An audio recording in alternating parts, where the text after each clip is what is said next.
purse gun. It is cool. Watch show, Tactical Doodle is here. Question. The GWG B1000 new Casio Mudmaster, is it worth it? Really comes down to how much you like it. Are you a G-Shock guy? Yeah, let's say you own the older Mudmaster. Here's one right here. This is the black, and then I sourced this genuine Casio JDM strap for it in that very cool yellow-orange. Let's say you own this, you love it, love it, love it. Yeah, it's worth the jump. Yeah, that's what I say too. I think guys who are really into Mudmasters, if they haven't already, they'll go for the next generation, this one right here. Yeah. That's going to be the focus of this hopefully efficient WRV, TD, and Nothing Fancy style. This specifically is a GWG B1000 1 Alpha 4 Juliet Foxtrot. Whew, oxygen. Yeah. Oxygen, bro. What do you think about its looks? Let's be honest, the looks compared to the old one. The old one was cool, right? Yeah, but I like this more. This is cool.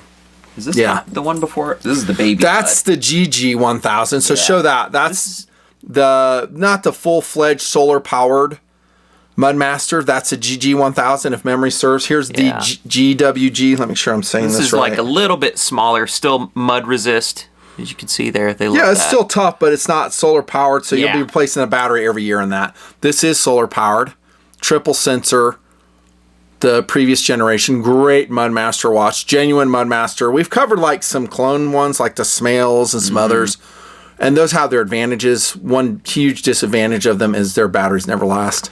That's really the downside. I find myself using they're great watches though, but using the functions less. Because if you read the manuals for something like this, fake ones, there's not that many functions. This is legit. No. Anyway, so this is the original, or not original, but the last generation GG and GWG. And now here comes the replacement to this one right here. I don't know if they have like the old step down yet. So expensive, yes. I'm not going to say specific price because it always changes all the time. But if you are an aficionado of the Mudmaster watches, you have a GG, GWG, I'm thinking you're just going to want to add one of these advancements. One, it's mobile link compatibility. Let's get this out of the way. So here's my my iPhone. So it is connected to my iPhone. There is a disadvantage with this, and I do want to slap Casio around a little bit for this. They had another app. It's like Casio G-Shock. watches. They had a G-Shock app, and they had Casio watches for other models. Yep. Then they combined it all into the Casio app. Now you have to have an account, which is bullshit. It is, if you've dealt with Japanese software, fairly Japanese. They are always behind the curve. They're a little obtuse. Agreed, but still, why didn't you just leave the other ones out there? I could sync my watch without an account and all this other nonsense. Accounts. They let serial numbers. It's horrible. It's kind of a lot. So tell them, by the way, how this connects. So I just connected it. It shows not connected. It actually is connected via Bluetooth. Yeah. But it does it what? It updates every 6 hours, you said? Yeah. So like it'll 12, do an initial 6:30, then 12. So it's not burning through your solar cell all the time. Keeping a pointless Bluetooth link alive. Now, there's other things you can do via the app. We're not going to waste time on that. I don't think most guys will use it. I think the app is an annoyance, to be honest. Yeah. This does have atomic timekeeping, so if that's nice. So the thing is, the takeaway, I guess, is you don't need the app. You can just run it independently from your app. But I'll tell you what, they were making a big deal about this when it came out. Yep. So there's receive. This is your Fort Collins time sync. So we're in December here. So yeah, it was tonight. It was early this morning. So it works great. Now, as a reminder, of course the hands are in the way, always in the way. There's a way to move the hands, but no one cares. If you press and hold this lower left button, it'll jump you back to your home time. And you'll see the charge status on your battery there. We'll show that again before we end. And it took a long time to charge. Did it really? Yeah. I had to keep it in the sun for like 4 straight days. I thought you said in full sun, it like cranked. No, that's for one day. So if you have strong sunlight, with about 8 minutes of solar charging, you get enough for one day. Interesting. With all the functionality they give you. Once it is charged, and your charge indicator, it's also right here. You can actually push a button and it'll show it that way. Yeah. To be honest, I have so many different types of watches like this, to include this really awesome Navihawk. it gets really confusing trying to remember the exact finer points of the UI. Yeah. And you have to practice with it. And I'm changing my watches all the time. For instance, I have a Golfmaster GG1000, whatever it was. Something like that. I'm getting them confused. That's a great watch. But this is another one that's not solar powered. You're going to be replacing the batteries every year. Back to the functions super quick. Okay. Who uses triple sensor? Don't lie. Nobody, right? Not really. Nobody uses them. So, of course, there's going to be a commenter. He'll say, well, I use them all the time. And maybe you do, okay, but that's because you do not... here, hold that for a second. You don't have an Apple Watch, bro. So, I have it on the wrong screen. I don't want to show you the other screen. But with an Apple Watch, I wear it on the opposite side. I don't use the triple sensor functions like altimeter, barometer, compass, but they're there if you want it. Yeah, I've never found the temperature to be that accurate because it's sensing right off the body. Yeah, you got to take it off the wrist and leave it off the wrist. Anytime I would reference an altimeter, I have a more sensitive installed one and whatever other equipment we got. And then you got GPS, GPS altitude. It's usually more helpful in time. But this does have like a funny tracking function. If you pair it to the phone, I think you can leave breadcrumbs and do like point-to-point nav. Yeah, you can. It's cool in theory. As a record function. No one's going to use it. Read a little bit about it, and it's, again, Japanese software, 20 years out of date, kind of obtuse. Here's the Apple Watch right here. It's going to pale in comparison to whatever other dedicated app or GPS thing you got. Okay, super quick. We don't spend a lot of time on it because we want to... It's really about the looks. Let's be honest about a Mudmaster. People buy it, dudes buy it for the looks. So, but we're going to rip through it real quick. Lower left accesses your different functions. There's your barometer. You can set that. You can call your nearest ATIS to your airport and find out what your altimeter setting in. That's basically in inches of mercury. You can go millibars as well. Get in your manual. It'll tell you more about that. Temperature, we just talked about it. You mean Charlie and Fahrenheit. Set it accordingly. Be honest, I've never used that for the reasons you said. Recall is what you said, the hiking functions and steps and retracing your route. No one's going to use that. Guys, if they want an outdoor watch, let's be honest, they're going to buy a Garmin. Yeah. They're probably going to buy a Garmin that is a dedicated GPS watch. This is not. Screen. Yeah, exactly. So I forget what that is. Doesn't matter. Stopwatch. We've seen that before. Timer. This is annoying because it only does a 60-minute timer. Yeah. That's kind of BS. You should have at least a 12-hour timer. So shame on Casio for a Master of G that you only have that. That's shameful. Which you may be able to do through the app. That's what I suspect. Okay. So you dig in the app and you can do it. I haven't played with the new one, but the old G-Shock app had like timer, stopwatch. Right. You could dial stuff in on your touchscreen. It did away with the obtuseness of having to key stuff in on here because this is not a great UI, really. Yeah. You do have 4 buttons. No, it's not. This crown comes out and like... That's what I was going to talk about. You dial in the timer and it freaking jumps and skips. Stupid. It picks up speed. Yeah. It's hard. It's just hard. So this is a screw-in crown, double gaskets. I mean, the water resistance on this is what, 200 or 300? 200 meter. So anytime you change the timer, you're going to unscrew this, pull it out, and like he says, you got to rotate it to set it. Yeah. It's way better to do it via buttons, but to be honest, the Mudmasters have never done that. Yeah. So you just need to deal with it. Anyways, that's your countdown. That's your alarm. One of these, and you've heard the alarm. You won't need to do it again. It has a ton of alarms. I've only used one, but it has like, I don't know, 5 or 8 or something like that. There's your roll time. That is actually pretty useful. And then once again, we would set our whirl time by unscrewing the crown, then rotating it to the city. Oh, the city pair is shown there. I don't think you need to. Oh, you know what? It might be digital in this one. Yeah, you hit the unscrew button that crown and just rotate that. Because it might be in the digital. Because some Casios will show you digitally and others will just point to the outer scale. So this is useful. I mean, if you travel a lot, you fly jets, super useful to have a second time zone. Does it cycle through that? Let me see. Tilt it so it is. This is the stupid rotator. Yeah, there you go. So it is in the LCD screen there. But you know what? It's quicker. I'd rather have that way than the look at how much slop is in it, though. You rotate it a little bit and it keeps going. It's delayed. Yeah. I don't like that. It is what it is, man. I like the other systems where it's a push button. You tap it once, you're good to go. Sure. Okay, that's good enough. They get the idea. Yeah. I can't find my way back to UTC. And then once again, let's see. There's a receive. That's when it got the atomic sync. And then we're back to home. And you saw the H there. That means it's fully charged. If it goes to M, like medium, I wouldn't even worry about it. I mean, yeah, you want to top it off, but I think with a full charge, this thing will last easily a year. And I think you can go to sleep mode in it. It'll automatically go to sleep and it'll wake up when you move it. Sapphire crystal in this Master of G, that's right, correct? I think so. Yeah, so AR, don't know, don't care. And this right here, these buttons will access the compass function. This will access the altimeter function, triple sensor. There's features. Now let's get down to the nitty gritty. It really isn't about all the cool things it can do. And no doubt someone will say I use them. It's about the looks. I think the looks on this are so transformer. They really knocked it out of the park with the new Mudmaster TD. This would be the watch to get if you're a watch guy that has never liked G-Shocks. Oh, yeah. The metallic feel of it is so much... It's what you thought a G-Shock would be when you first saw one. If you've ever picked them up and thought, it's cool, it's chunky, but it's too light. Right. It feels like a kid's toy out of a Burger King meal.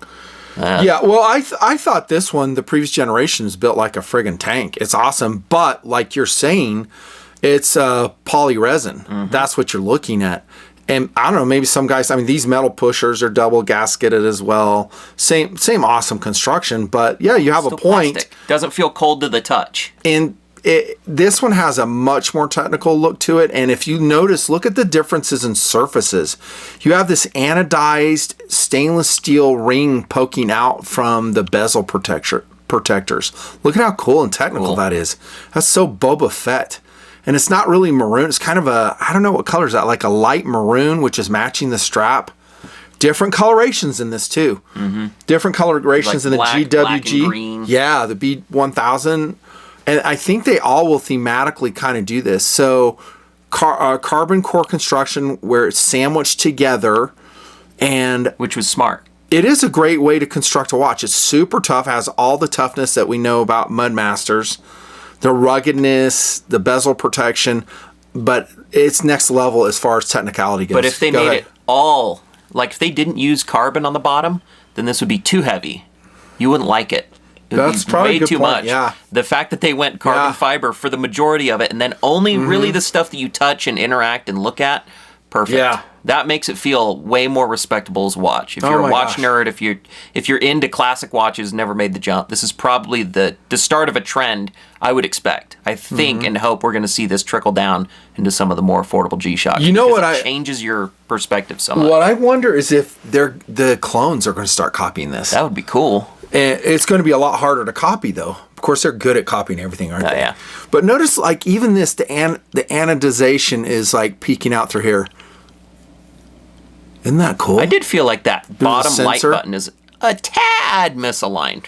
Oh, is it? I didn't even notice that. Unlike a watch that aspires to be around the $1,000 MSRP mark. Speaking of which, kill that light real quick. So, do we have our UV here? Do you have yours? I got mine. Oh, we're good. It's showing. So there's your lume right there. And we're just hit it. High production quality as always. So great lume on the Master of G series at least. And then it has a double LED light on it. Yeah. So that is a big upgrade over the original one. And I think you can change that to so you see that like one? a 2-second activation if you want it. Or yeah, it's 1 or 3, I think, is what you can do in most of these. So they did listen to that. So that's good. Yeah. They answered those issues. It's still Casio lume though. It's not like you can't use it to find your way around a nightstand at night like a good super lume. And the markers are kind of small, but it doesn't really look like lume, which is cool. They managed to get a good color that doesn't detract too much. Let's go to the face and the complications. Home run. The hands are great. They don't need any hands modding. Would I do it? I have done it before. I mean, here's a Gravity Master whose battery's dead, but there's a Gen 1 Gravity Master. I hands modded that, and it's fabulous. But the hands on this are excellent. I mean, they pop. They're good. They're the cantilever Casio, so they have like, the black cantilever portion. I just live with it. Good seconds hand in this coloration. Mudmaster complication there. We've got a indicator dial for whatever function we're in. No one ever looks at that. They just look down here. Yeah. And a backup dial for your power charging. And a lot of this is written so small, you're going to need freaking glasses. Yeah, I don't think I've ever looked at this right here, this dial right here. Have you? It only comes up in barometer and altimeter, I think. It shows like trends if it's going up or down. Oh, okay. Something like that. Oh, speaking of which, let me say this. I said I never use it. That's not exactly true. The barometer trim, you see that little wiggly line? That is very useful. If you have it synced up, it will definitely tell you it's going to rain. It's never been wrong. Did you know that? That barometer is very good. So I'm glad you mentioned that because I kind of just flew right past that. I've never paid attention to it on my ProTrack. Raised markers right here. So 3-dimensional, good coloration. Just looks great. Small, effective face. That's what you get with all these big Casios. There's no getting around it. I wish they would have steepened or just gotten rid of the chapter ring altogether, made the hands bigger, but that's my never-ending rant. How about the strap? About the same as the first gen, I would say. I'm going to kind of criticize them on this. This keeper, the stainless steel keeper, is somewhat gay. Really? Yeah, because I put the silicone one on here to really retain it. It does not retain it very well. Almost always, if I'm wearing any of them, the Gravity Masters, Mudmasters, that strap is going to come flipping out. And it's a polymer strap, and it's a good one. By the way, notice that they've changed the lug spacing on, or not spacing, but this is a proprietary strap to the Gen 2. So you cannot interchange straps. And also, I said this in another review, they actually change it so they can fight the clone market. So once upon a year, you get a clone Gravity Master, Mudmaster, and their straps would fit right in. And then with this generation, they said, no more. They changed it so you couldn't do it. Nothing really new on that strap. It's durable. It's nice. Replacement's not going to be inexpensive if it's genuine. And then you have what are these called again? The stabilizers? Like mud keepers or something. Maybe stabilizers. They just... You usually see them on the Mudmaster because it prevents you from packing in mud or poorly wiped anywhere in there. And it's more comfortable. It helps it wrap around your wrist. The sizing on this, by the way, is 52 millimeters across. It's a rather big watch. 16 millimeters in thickness, 58 millimeters lug to lug, and that's counting the stabilizers. If you want something smaller, I've reviewed smaller G-Shocks. There's some out there. I'm thinking of the 2000 series. That's much smaller, but it's not going to be like this. Yeah. And I think if a girl were to wear this, as long as it would fit on her wrist, because it is a big watch, it's kind of sexy when a girl wears a big watch. A Baby G is like a Korean pop model. I still like Baby Gs. Yeah. Not for me, but for her. That Baby G I reviewed in the day, dude, that's a great watch. Would I buy this? Oh, absolutely. Solar powered, so you don't have to worry about that. Do keep it charged up. Don't let it die. It's not healthy for Don't ever let your solar Don't powered let it die. It is a pain. It to really replace is painful. And I have replaced some solar cells, and it's expensive, and sometimes it just doesn't work. For whatever reason, it just will not come alive again. Yeah, it's good. Competitive options. Grab that Navahawk. And do I have the SKU? I do. So this is the ProMaster Skyhawk. This is the AT Juliet 148.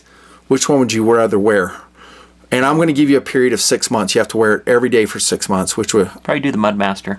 Really? And I'm pretty well acquainted with the Navahawk system. You love the Skyhawks and Navahawks. 563 or whatever it is. I love the way the UI is on this, but being able to hook up with your phone is pretty handy.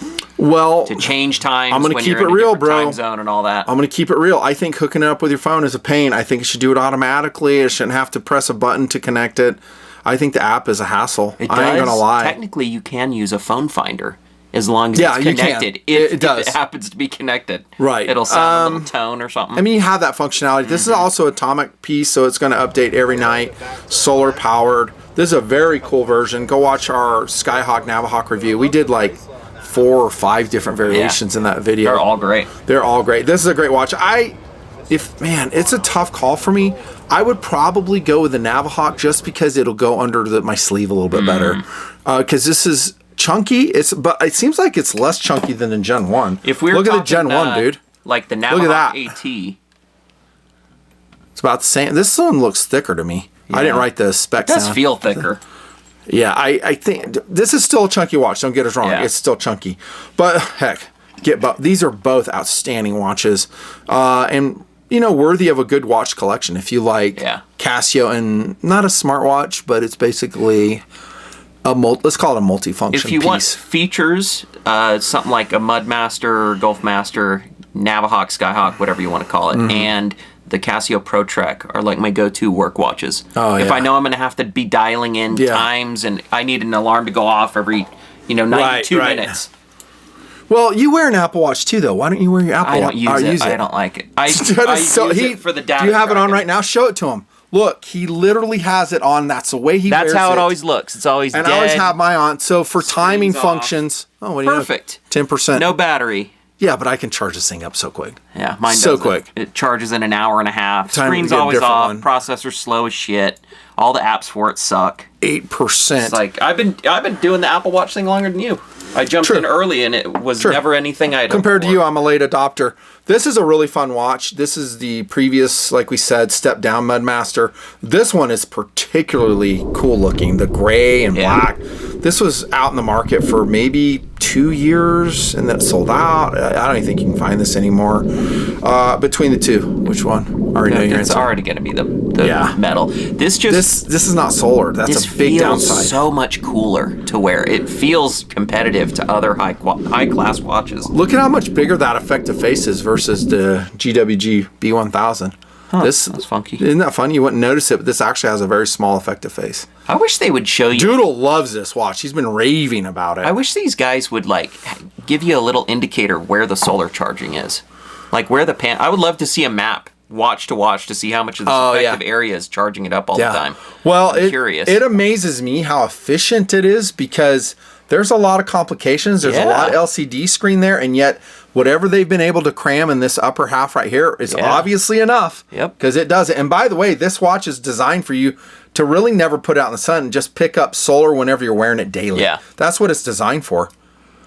Yeah. Triple sensor, multi-band 6, tough solar. Oh my gosh, Casio GWGB 1000. It's a win. I like it. It's a trend, man. My criticisms are the app and the rise in price. Yeah. It's more expensive than the last. Although this was not inexpensive. I think these were around $500, weren't they? Well, like an original Gen 1. When they came out, they were like $5-ish, I think. Around Christmas, the Casio outlet did have these for sub 500. Oh my gosh. Don't tell them that. 3 in stock. Because the second it was out of stock immediately. See, if you got that for $480, it's like that's killer. Let's be real. If you're really developing a watch collection, you're using them like we do. We use our watches, and they're very helpful when you're flying. When you're flying, they're super helpful. And we fly, and so we love our watches. They're freaking awesome. Yeah. On the table, we have the old Aggressor F5 Tiger II. Really excellent paint job. We've shown this before. And we've talked about this, but let's see if you remember. Who kicks ass in their F5s? I don't remember. The Swiss.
They do like aerial demonstration days with the gun pods, and they come by just right in front of the public. I'll try to roll in some video if I can find it. If not, you're just gonna have to use your imagination. I've shown it like twice before. I remember they just sold some. F5 Tiger IIs were legit. I feel like in the last couple months, I've seen a picture of them uncrating one of these, and they took the wings. And who did the Swiss? The Swiss. I think they sold some of their old ones. I think they might be done with F5 now. I think they are. This is they sold the Stretch XL sent in by Soli 509. I hope he's around. I've been losing some donors, dude. So keep donating money-wise if you want to keep the show the way it has been. Otherwise, I got to go do other things for money, for sure. I already sacrifice a lot for TNP. Kind of ridiculous, actually. That's a great knife. Link below. And by the way, I'm carrying one daily. So here's my purple Maximet. I call it Micro Melt. The Endurance, such a great knife. I call every Spyderco looks like. Look at how cool that is, the purple and black. I know, I'm such a sucker for a Spyderco. And we have the Ranger. Ranger. That's a great little that's what 22 I was carrying. Magnum. This is like a G10 Endura. I just think it's funny that That's so many of funny. them have the poly handle. The See, same and this scales. is my mistake. So I didn't engrave exactly which one that is. Is it the Calypso? Calypso is what I want to say, The but I'm not Jamaican positive. jerk chicken, I think. I'm not positive. Is that is VG10? That's sad. I wish that was S30. Yeah. S30 would just kick that up a notch, baby. VG10's okay. It's just too soft. This is one of my original, oh my goodness, manual action SOCOM minis from, of course, who? This is ProTech. ProTech. You're so funny. You're so funny, Microtech, of course. Look at this, dude. And the production date on this was 2004. This knife is worth about $500. Yep, $500. About that. Of course, who knows with the knife market? It's very soft right now.